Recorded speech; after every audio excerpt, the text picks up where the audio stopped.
संविधान के आर्टिकल 14 में कहता है समता का अधिकार। संविधान के सामने पूरे भारत में सबको समानता का अधिकार है, कोई भेदभाव नहीं, नो डिस्क्रिमिनेशन, सबको समता का अधिकार है। 15 में कहता है किसी भी जाति, धर्म, लिंग और जन्म के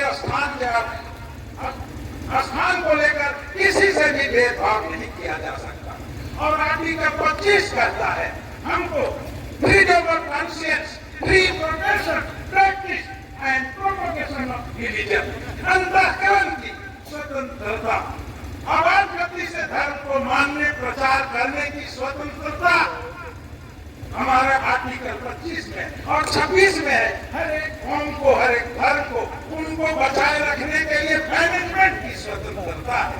और आर्टिकल 29 में कहता है उस धर्म को, उस समाज को protection in the interest of minority, अल्पसंख्यक को संरक्षण देने का अधिकार। और इस खूबसूरती को आज हम कुछ शख्सों बाद देखते हैं हमारे ऊपर संविधान से खिलवाड़ किया जा रहा है। संविधान में हमको समता का अधिकार दिया गया, संविधान में हमको किसी भी धर्म को मानने का अधिकार दिया गया, free profession, practice and propagation of religion, आवाज गति से धर्म को मानने, प्रचार करने की स्वतंत्रता है। हाँ, जोर जबरदस्ती से किसी को नहीं किया जा सकता। हम भी इसको कंडेम करते हैं। यदि कहीं जबरदस्ती किसी को धर्म प्रचार किया जाता है, उसको जबरन किया जाता है, तो इसका हम कंडेम करते हैं। और धर्म जो है यहाँ हमेशा बात की धर्मांतरण, हम सर्च भी कर रहे हैं, उपासना भी कर रहे हैं। धर्मांतरण, धर्मांतरण क्या है? धर्म प्रत्येक व्यक्ति का व्यक्तिगत आस्था और विश्वास का केंद्र है।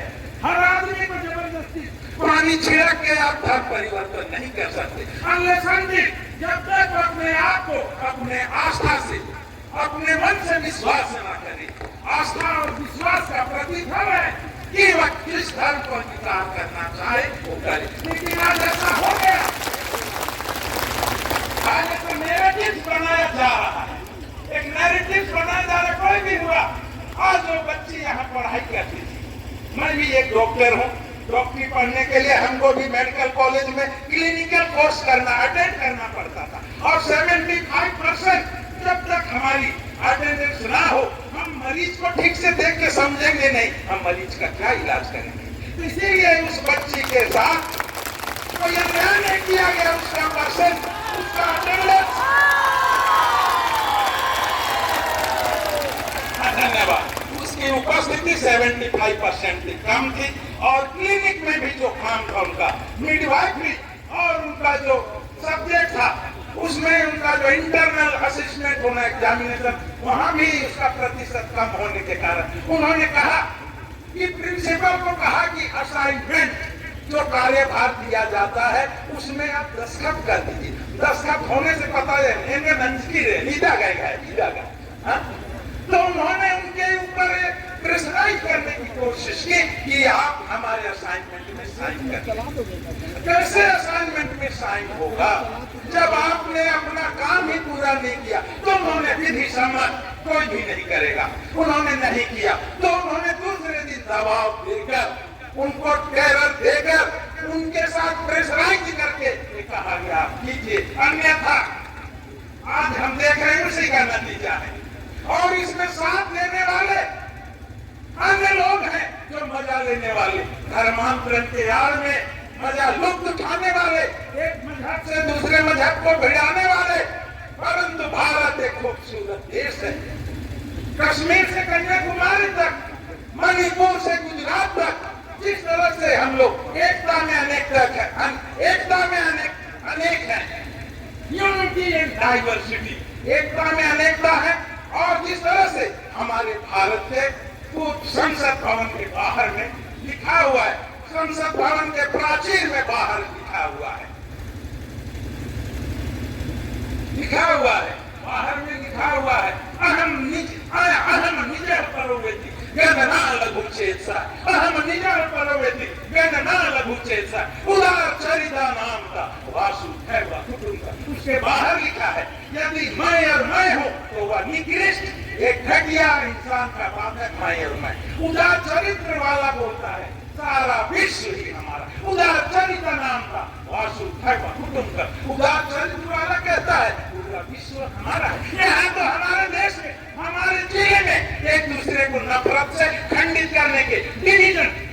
करने की कोशिश की जा रही है। मजहब नहीं सिखाता आपस में बैर रखना, मजहब नहीं सिखाता आपस में बैर रखना। हम हैं, मजहब नहीं सिखाता आपस में बैर रखना। हिंदी है हम, वतन है हिंदुस्तान हमारा, हिंदुस्तान हमारा। तो बता, वतन है हम, हिंदुस्तान हमारा, हिंदुस्तान हमारा। आज हमेशा रोज नफरत का छींटे फेंके जा रहे, न रंग मजहब का, न रंग मजहब का, न रंग नफरत का छींटो। रंग ऐसा भरो जिसके हर छींटे में मोहब्बत की मोहब्बत हो। रंग ऐसा भरो जिसके हर छींटे में मोहब्बत की मोहब्बत। यहाँ तो हम बात बात पे धर्मांतर। ये बाबा, हम भी आपके संगी हैं, आपके भाई हैं। आप हमको अलग मत कीजिए। और यहाँ साथ देने वाले ऐसा साथ देते हैं, आज झूठ को सच बता देते हैं, झूठा मिथ्या आरोप लगाकर। इसके लिए मैं कहना चाहता हूँ, अर्जुन सी चांद की ओर लाइनों को मैं याद दिलाना चाहता हूँ। झूठा आरोपी लश्कर भी है तुम्हारा, लश्कर भी तुम्हारा, सरदार भी तुम्हारा। झूठ को सच लिख दो, अखबार भी तुम्हारा। खत्म नहीं हुआ है, खत्म नहीं हुआ है। लश्कर भी तुम्हारा है, सरदार भी तुम्हारा।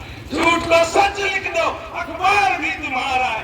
इस दौर के फरियादी जाए तो जाए कहां, कानून भी तुम्हारा है, दरबार तुम्हारा है, दरबार तुम्हारा। आज हम फरियाद लेके कहां जाए? हमारे माननीय सीएम साहब का विधानसभा क्षेत्र है और उनके गृह विधानसभा क्षेत्र में आज हम अलग थलग किए जाए। इसीलिए हमने कहा कि इस दौर के फरियादी जाए तो जाए कहां, कानून भी तुम्हारा है, कानून भी तुम्हारा है सरोज, कानून भी तुम्हारा है, दरबार भी तुम्हारा है। आज दरबार में न्याय की भीख मांग रहे हैं। आज जो जिस तरह से हमने स्लोगन कहा, इनसी जोसेफ को न्याय दो, न्याय दो, ये आज आपसे अपेक्षा करती है। आज ये अपेक्षा कर, आज बात बात पे धर्मांतरण के नाम पे हमको नीचा दिखाना चाहते हो, हमको गिराना चाहते हो। ना हम गिरे, ना हम गिरे, ना हमारे उम्मीदों के मीनार गिरे, ना हम गिरे, ना हमारे उम्मीदों के मीनार गिरे, मगर हमें गिराने के पैर में लोग कई बार गिरे, कई बार गिरे। और है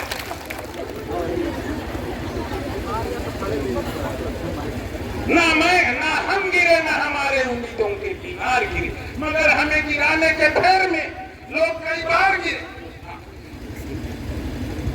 हमें गिराने के पैर में लोग कई बार गिरे। सवाल जहर का नहीं था, उसका तो संग था, हंसते हंसते पी गया। तकलीफ लोगों को तब हुई जब हम पी कर जी गए। आज इस तरह से आज हमको बाबा साहब अम्बेडकर की जयंती के अवसर पर जो उन्होंने संविधान पे हमको जो हक और अधिकार दिया है, संविधान ही है, आजाद भारत में संविधान ही है कि आजाद नागरिक को हक और अधिकार दिलाने का एहसास दिलाता है। लेकिन यदि हमारे मौलिक अधिकार पर ही खतरा मंडराने लगे तो हमको मजबूरन रैली के रूप में या क्रोस रैली के रूप में यहाँ एकत्रित होना है। आप यहाँ आए और आप लोगों ने एकत्रित होकर आक्रोश रैली के रूप में और बाबा साहब अम्बेडकर की 134वीं जयंती में आप लोगों ने शिरकत किया। पुनः आप सबको बहुत बहुत बधाई। पुनः और एक बात, किसके लिए रुका है, किसके लिए रुकेगा, करना है आज